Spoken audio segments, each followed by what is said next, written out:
தாவேகா அரசு ஆட்சி அமைத்ததில் இருந்து ஒன்றிய பாசிச பாஜகவின் கொள்கைகளை நிறைவேற்றி வருகின்ற ஆட்சியாளராக தமிழ்நாடு முதல்வர் விஜய் அவர்கள் செயல்பட்டு வருகின்றார். அதை மீண்டும் மீண்டும் நிரூபிக்கும் வகையில் நேற்று பார்த்தீங்க அப்படின்னா மாண்புமிகு அமைச்சர் செங்கோட்டையன் அவர்கள் ஸ்கூல் ஐடி கார்டில் அடையாள அட்டையில் எப்படி நம்மளுடைய முகவரியும் பிளட் குரூப்பும் போட்டிருப்போமோ அதே மாதிரி இனி சாதி பெயரும் குறிப்பிடப்படும் அப்படின்ட்டுருக்காங்க.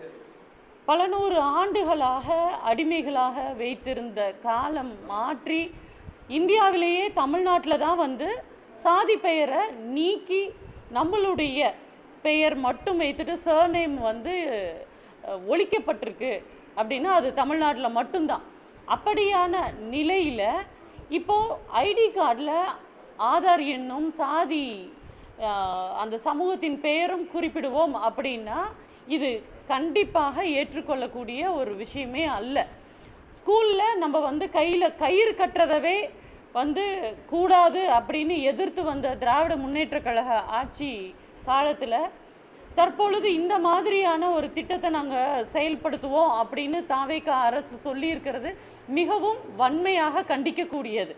ஏன்னா அந்த ஐடி கார்டை இன்னொரு பிள்ளைங்க பார்த்துட்டு அதில் பாகுபாடோட சாதி வெறியர்களை பள்ளியில் இருந்து உருவாக்கக்கூடிய ஒரு நடவடிக்கை அப்படின்னு தான் சொல்லப்படும். அண்ணல் அம்பேத்கர் அவர்கள் அந்த காலத்தில் கீழே பள்ளியில் சாக்கு போட்டு உட்கார்ந்திருந்த காலத்தை மீண்டும் கொண்டு வர்றதுக்கு துடிக்கின்றதா தாவேகா அரசு?